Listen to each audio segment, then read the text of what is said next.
Let's set some goals, shall we? Today's topic is goal-setting theory. And goal-setting theory came out of the industrial organizational psychology discipline based on a huge number of studies that showed that the best task performance comes from situations in which people set goals, but not just any goals, certain kinds of goals. There are features of goals that make them better at promoting performance than others. So this is based on 50 years of research, hundreds of studies, thousands of participants, and some real trends emerged. And there are two main things that you have to keep in mind here. First thing, goals that are specific are better than goals that are generic. So let's say I want to set a goal about my work. Let's say I'm doing a writing assignment. I got a writing assignment. I got to write for a paper for this class, and I need to set a goal. One goal I could set would be I want to make sure I write a lot on my paper. Another option would be to say, I want to have written 5 pages by the end of the week. One goal is specific, one goal is not. Research has shown that the specific goals are going to be better at producing task performance than generic goals. Right? Instead of saying, I want to lose some weight, say, I want to lose 8 pounds. Right? Or instead of saying, I want to be able to run a long distance, say, I want to be able to run a 10K. Right? So set a specific goal. That's the first thing. The second important thing is that difficult goals are better than easy ones. So let's go back to that writing assignment. I could say, okay, I want to write a paragraph by the end of the week. That's an easy goal. What do you think is going to happen when I go to at the end of the week? How much do you think I'll have written? Probably not a lot. Right? Even if I've written that paragraph, I probably didn't go beyond that. So in terms of long-term performance, setting high, difficult but achievable goals, harder goals, those are going to be ones that you're going to be more likely to be successful at and have overall better performance than setting small goals. Now imagine that you are an employer and you're trying to figure out what is the best way to encourage my employees to be productive.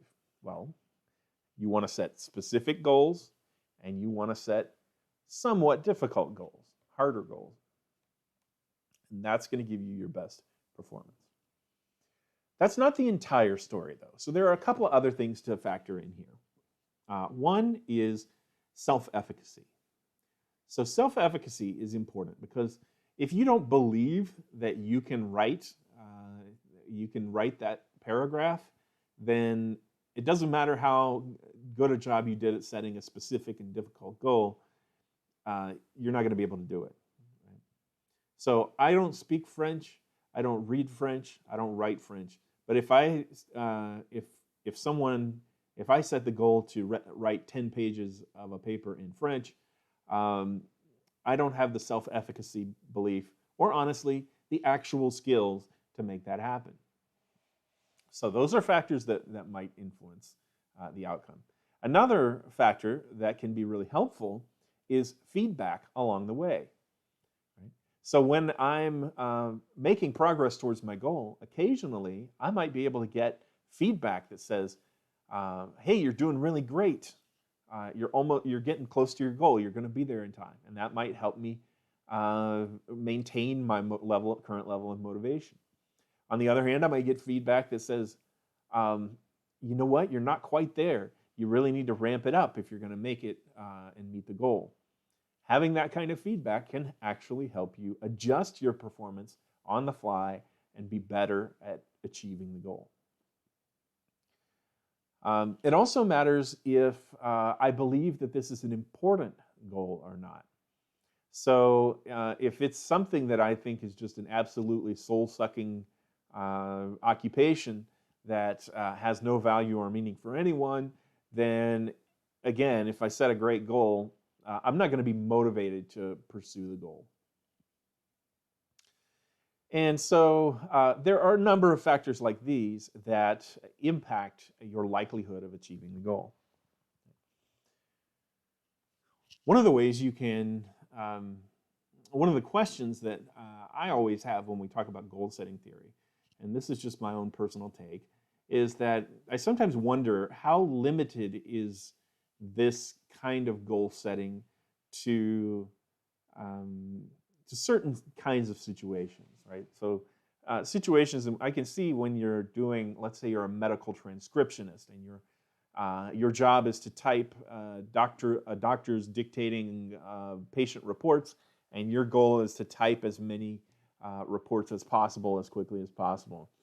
And I can imagine in that situation setting goals about I'm going to do this many lines of text by by the end of the day.